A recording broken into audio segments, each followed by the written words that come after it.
bem-vindos à nossa análise.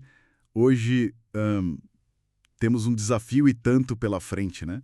Desbravar uma obra que, olha, marcou demais e ainda desafia a filosofia do século XX. Estou falando de Ser e Tempo, do Martin Heidegger. A gente tem aqui uns trechos bem importantes da tradução brasileira que cobrem partes assim cruciais do argumento dele. E qual que é a nossa missão aqui? É tentar pegar o essencial da investigação do Heidegger sobre aquela pergunta que parece a mais básica de todas, né? O que significa ser?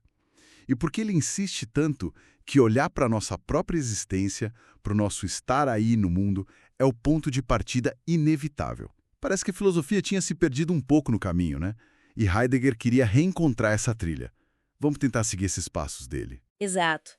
Ser e Tempo começa justamente notando isso. Que a questão do sentido do ser, apesar de ser a mais fundamental, foi de alguma forma negligenciada, até esquecida pela tradição filosófica. E Heidegger não quer só lamentar isso, não. Ele propõe reformular a pergunta de um jeito explícito, radical mesmo. E o acesso para essa questão não vem por conceitos abstratos, sabe? Mas pela análise daquele ente particular que nós somos. Um ente que não só existe, mas para quem a sua própria existência é uma questão. Aí Heidegger cria um termo específico para a gente, presença, que é a tradução do alemão Dasein. Mas espera aí, como assim esquecida? A pergunta sobre o que é ser parece estar em tudo quanto é lugar, né? Por que Heidegger diz que ela se perdeu assim? Ele argumenta, logo no começo do livro, que o ser acabou virando o conceito mais universal de todos.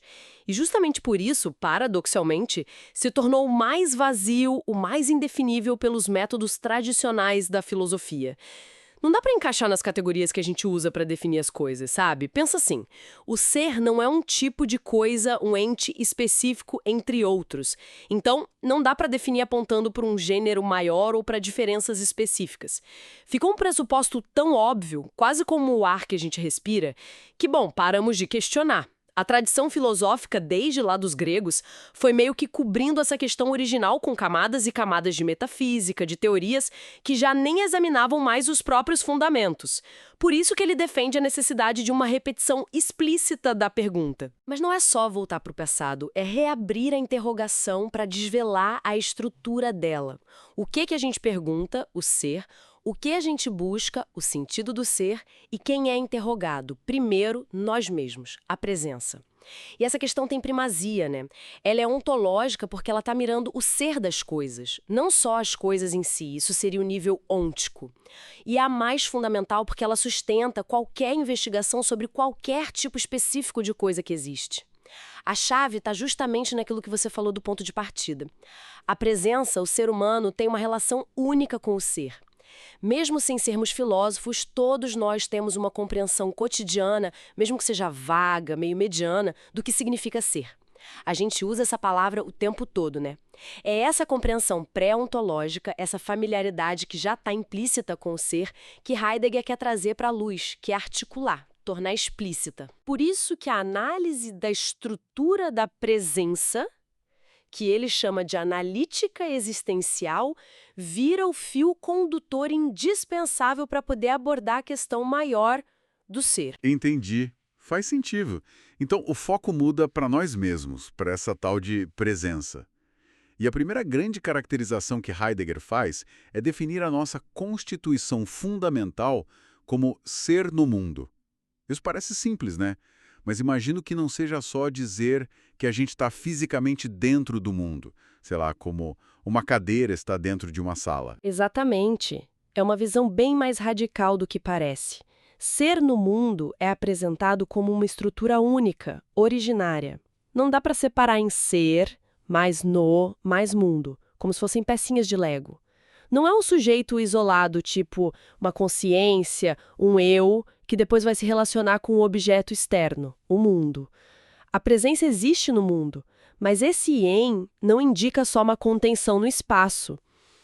Pensa menos como água dentro de um copo e mais como quando a gente diz estar em casa ou estar em forma. É um em que significa familiaridade, pertencimento, engajamento, sabe? O modo de ser da presença é habitar, é se ocupar, é estar familiarizado com. E o mundo, nesse contexto, também não é a soma de todas as coisas que existem ou um universo da física. Mundo, para Heidegger, é primeiro essa rede de significados, de relações, de propósitos que estrutura a nossa experiência do dia a dia. As coisas que a gente encontra no mundo não aparecem para a gente primeiro como objetos neutros com propriedades físicas, como a ciência descreveria. Elas surgem como algo para fazer alguma coisa, como instrumentos, utensílios. Esse é o modo de ser que ele chama de ser à mão, Zuhandenheits. É o famoso exemplo do martelo. Lembro disso. Enquanto a gente está usando o martelo para pregar, ele quase some como objeto, né? Vira uma extensão da nossa ação. Está integrado numa rede de referências. O martelo remete ao prego, que remete à madeira, à obra, ao propósito de construir algo. Ele só se torna um objeto distinto, uma mera coisa presente, que é o que o Heidegger chama de ser simplesmente dado, Vorhandenheit, quando ele quebra, ou quando falta, ou quando atrapalha a gente. E Heidegger diz que a ciência foca nesse modo derivado de coisa presente. Mas o nosso modo primário, o jeito que a gente encontra as coisas primeiro, é o prático, é o ser à mão. Precisamente. O ser à mão revela o mundo como essa totalidade instrumental, onde cada coisa remete à outra dentro de um contexto funcional que nós mesmos estabelecemos nas nossas ocupações, Besorgen. Até a nossa experiência do espaço é diferente por causa disso. Não é primeiro o espaço geométrico, homogêneo, da física. É um espaço vivido, orientado pela nossa prática. A gente traz as coisas para perto, não no sentido de medir a distância, mas de poder lidar com elas, é o que ele chama de desafastamento. Entfernung.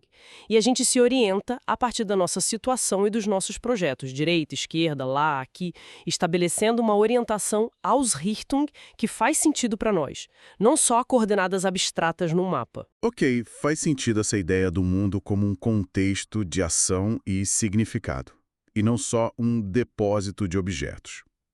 Mas onde que entram as outras pessoas nisso tudo? O ser no mundo é, tipo, inicialmente solitário e depois a gente encontra os outros? Como funciona? Olha, Heidegger é muito claro quanto a isso. O ser no mundo é, desde sempre, e fundamentalmente ser Kombitsein. No mesmo jeito que a gente não é um sujeito isolado do mundo, a gente também não é um eu isolado dos outros, que depois precisa construir pontes para se relacionar. A gente existe constitutivamente com outros. Encontramos os outros no mesmo mundo onde a gente lida com os instrumentos, no contexto das nossas ocupações diárias. O outro não é primariamente um objeto para ser observado, mas um coexistente Mitzdeinsen, alguém que compartilha esse mesmo mundo com a gente. No entanto, e aqui entra um ponto crucial da análise da cotidianidade dele, na maior parte do tempo, nós existimos imersos no que Heidegger chama de impessoal. O impessoal não é uma entidade coletiva, tipo um grupo, mas é um modo de ser. É um modo de ser da média, do público anônimo, do agente, sabe? É o disse, faz-se, pensa-se assim. Nesse modo de ser, as nossas possibilidades individuais acabam sendo niveladas, as decisões são tomadas segundo a opinião pública e a responsabilidade pessoal fica meio diluída. A gente tende a fazer o que se faz, ler o que se lê, julgar como se julga. Isso soa um pouco como conformismo, né? Como viver no piloto automático ditado pela opinião geral. Quase uma perda de si mesmo, uma alienação, talvez. Pode ser visto assim, sim. Heidegger analisa essa imersão no impessoal como um aspecto do que ele chama de decaída, Verfallen. Mas é importante notar, não se trata de uma queda moral, tipo um pecado, mas de uma tendência ontológica da presença. A gente tende a se absorver nas ocupações do mundo e a adotar esse modo de ser público, o que acaba obscurecendo o nosso poder ser mais próprio, a nossa capacidade de escolher autenticamente quem a gente é. O impessoal até oferece um certo alívio, né? Tira o peso da escolha, da responsabilidade, mas o preço é uma existência inautêntica, nivelada por baixo, pela média. Certo. Então a gente tem o ser no mundo, o ser com, essa tendência à decaída no impessoal. Heidegger também fala de como a gente se encontra afetivamente no mundo, as disposições ou estado de ânimo, e como a gente projeta nossas possibilidades, a compreensão, e como a gente articula tudo isso no discurso. Ele consegue unificar todos esses aspectos da nossa existência. ter uma estrutura fundamental que amarra tudo isso. Sim, ele consegue. Ele identifica a cura, Sorge, como a estrutura ontológica fundamental e unitária da presença. De novo, a palavra pode enganar um pouco. Não se trata só da preocupação psicológica do dia a dia, embora ela seja uma manifestação disso. Ontologicamente, a cura descreve a estrutura dinâmica do nosso ser. A gente está sempre adiante de nós mesmos, se projetando em possibilidades futuras. Esse é o momento da existência ou do poder ser. Ao mesmo tempo, a gente já se encontra sempre lançado numa situação concreta que a gente não escolheu. Esse é o momento da facticidade, nosso passado que não dá para escapar. E a gente está constantemente absorvido junto às coisas e pessoas que encontra no mundo.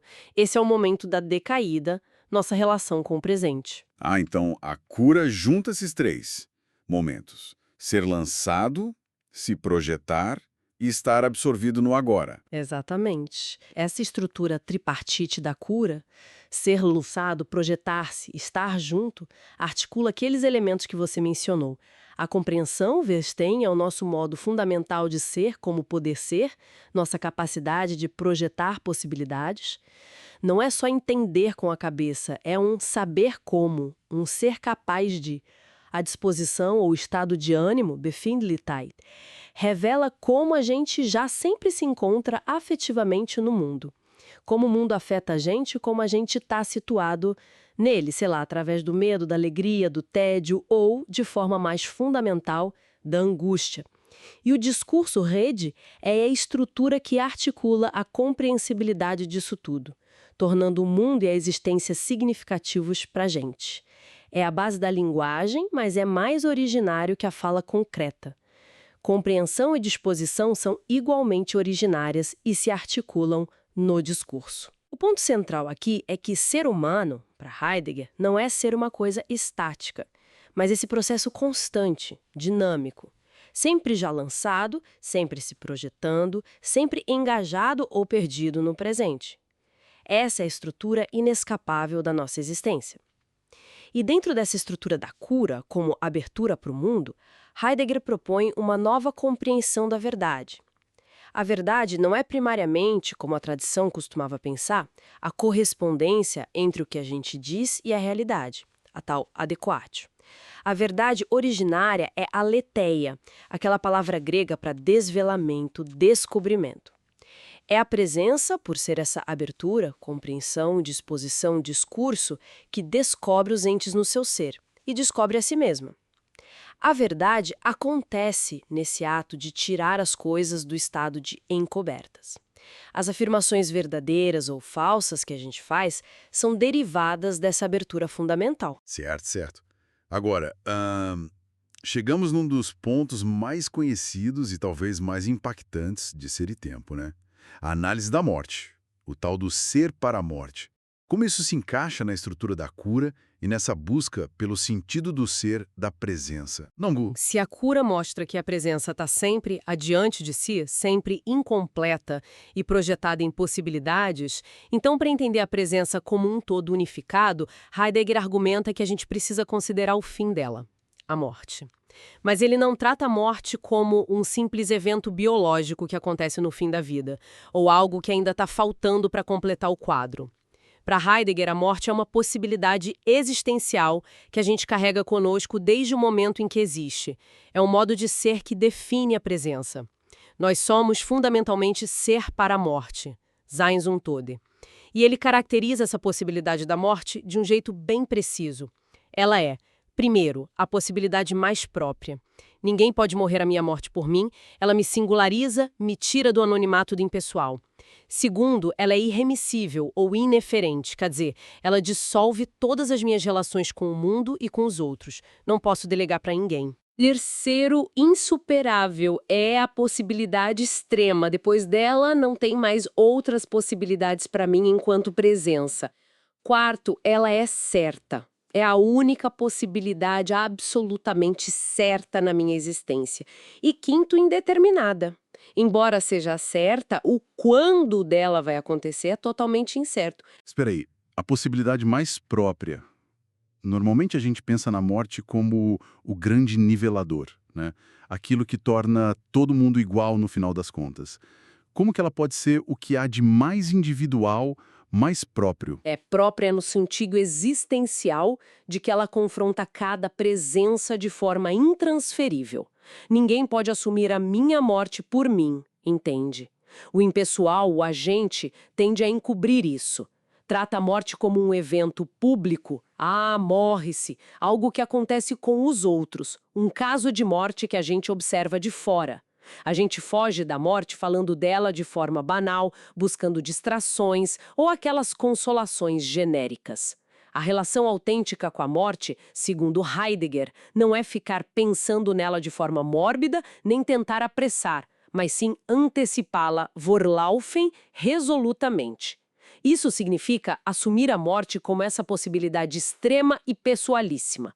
Essa antecipação, ele argumenta, nos liberta das ilusões e do conformismo do impessoal e nos abre para assumir as nossas possibilidades finitas de forma mais autêntica, mais nossa. E a disposição que revela fundamentalmente essa condição de ser para a morte é a angústia, a Angst. E aqui é crucial diferenciar ela do tumor, Furcht. Certo. Então, tentando colocar em termos mais simples, o temor seria tipo ter medo de alguma coisa específica no mundo. Sei lá, um cachorro bravo vindo na minha direção. E a angústia seria mais difusa. É isso? Exatamente. O temor sempre tem um objeto determinado que ameaça a gente. A angústia, por outro lado, não tem um objeto definido no mundo. O diante de quê da angústia é o próprio ser no mundo como tal. É a nossa condição de estarmos lançados no mundo sem garantias últimas, confrontados com o nada que permeia nossas possibilidades e, em última instância, com a possibilidade da impossibilidade de qualquer possibilidade que é a morte. A angústia nos isola do que é familiar, nos singulariza e nos coloca diante da nossa liberdade e da necessidade de escolher quem a gente é. É ela que pode despertar a presença para a resolução, Entschlossenheit, para assumir a si mesma de verdade. É um pensamento intenso esse. Confrontar a mortalidade não como um evento lá no futuro, distante, mas como uma característica que define o nosso modo de ser agora. Isso realmente muda a perspectiva das coisas. E, finalmente, né? Como que o tempo entra nisso tudo? Afinal, o título do livro é Ser e Tempo. Falamos muito do ser da presença, mas onde que o tempo aparece como a chave para desvendar o sentido disso tudo? Olha, toda essa análise da cura e do ser para a morte prepara o terreno para a resposta final de Heidegger sobre o sentido último do ser da presença. Ele revela que o sentido ontológico da cura é a temporalidade, Zeitlichkeit. Mas atenção aqui, não se trata do tempo comum, do relógio, que a gente mede em segundos, minutos, horas. Esse tempo cronológico que a gente usa no dia a dia é para Heidegger uma forma derivada, secundária de temporalidade. A temporalidade originária é a própria estrutura dinâmica e estática da presença. Estática, como assim? Estática aqui significa que a temporalidade se constitui a partir de 3 êxtases, que são modos como a presença está fora de si, estendida através do tempo, sabe? São eles: o futuro, o porvir, Zunxt, o passado, o ter sido, Gewesenheit, e o presente, Gegenwart. Esses não são pontos numa linha, mas dimensões que estão interligadas na nossa existência. Na temporalidade autêntica, que corresponde àquela resolução que antecipa a morte, primeiro o futuro tem a primazia. É a antecipação da morte como a possibilidade mais própria que nos liberta para o nosso poder ser finito. Segundo, o passado, o ter sido, é assumido ativamente. A gente retoma nosso ser lançado, nossa facticidade, não como um peso morto, mas como o chão a partir do qual a gente projeta nossas possibilidades. E terceiro, o presente se torna o instante decisivo, Augenblick, a ação resoluta na situação concreta, iluminada por esse futuro assumido e pelo passado retomado. Ah, entendi. E a temporalidade inautêntica, a do dia a dia? Já na temporalidade inautêntica, que é a do cotidiano imerso no impessoal, esses mesmos êxtases operam, mas de um jeito diferente. O futuro é só esperado como algo que vai acontecer no mundo, uma expectativa. O presente é vivido como o agora da ocupação com as coisas à mão, um perder-se nos afazeres, no que está imediatamente presente ali, e o passado é muitas vezes esquecido ou lembrado só como algo que já passou e não importa mais. É dessa temporalidade inautêntica, ligada ao nosso lidar com as coisas no mundo e à nossa preocupação com medida, cálculo, que deriva o conceito comum de tempo como uma sucessão infinita de agoras pontuais, tipo o tempo do relógio. E essa temporalidade originária é também o fundamento da historicidade, Geschicklichkeit, da presença. Nós não somos seres fora do tempo, somos fundamentalmente históricos. A gente existe sempre a partir de uma herança, de um passado que nos forma, seja como destino coletivo Geschick ou destino individual Schicksal. A existência autêntica, para Heidegger, envolve uma repetição, Wiederholung, das possibilidades que a tradição legou para a gente. Não para copiar o passado, mas para se apropriar dele de forma criativa e resoluta à luz da nossa situação presente e da nossa finitude. A história não é só o estudo do passado, mas a própria estrutura temporal do nosso ser. Ufa, realmente foi uma jornada intelectual, bem densa. Recapitulando um pouco nossa exploração, a gente começou com a questão esquecida do ser, vimos como Heidegger aborda isso analisando a presença como ser no mundo, com seu jeito de lidar com instrumentos, ser a mão, e o ser com os outros. Exploramos a imersão cotidiana no impessoal e a tal da decaída. Vimos a cura como estrutura que unifica nosso ser, lançado, nosso projetar-se e nosso estar absorvido no mundo. Enfrentamos a análise da morte como ser para a morte, aquela possibilidade mais própria que nos singulariza. E, finalmente, chegamos à temporalidade estática, essa unidade de futuro, passado e presente, como o sentido originário do ser da presença e a base da nossa historicidade. É isso, né? Exatamente. Heidegger nos oferece uma descrição fenomenológica, assim, incrivelmente detalhada e, por vezes, bem desconcertante da existência humana. Ele busca romper com categorias filosóficas tradicionais, sujeito, objeto, consciência, substância, até mesmo a ideia de tempo linear, que ele achava inadequadas para captar o fenômeno do ser como ele se mostra na nossa experiência vivida, antes de qualquer teoria. O projeto de Ser e Tempo, embora tenha ficado incompleto, era usar essa análise profunda da presença como a chave para reabrir a questão fundamental do sentido do ser em geral. Sem dúvida, uma obra que convida a gente a repensar tudo. E fica talvez uma provocação para quem nos ouve, algo para, ruminar um pouco. Se a nossa percepção comum do tempo, essa coisa que está sempre correndo, sempre faltando, e do nosso próprio ser, muitas vezes, agindo e pensando como o ser faz, naquele piloto automático do impessoal, está tão enraizada nesse modo cotidiano e caído que Heidegger descreve, como seria olhar para as nossas próprias vidas, nossas relações, nosso trabalho, nossos projetos, até mesmo para a nossa finitude pela lente da cura, dessa estrutura dinâmica de ser lançado projetando-se no mundo? E se a gente tentasse vivenciar o tempo, não só como relógio que corre sem parar, mas como essa unidade autêntica de futuro assumido, passado recuperado e presente decisivo? O que isso mudaria na prática mesmo, na forma como a gente habita o nosso tempo e nosso ser? Fica aí a reflexão.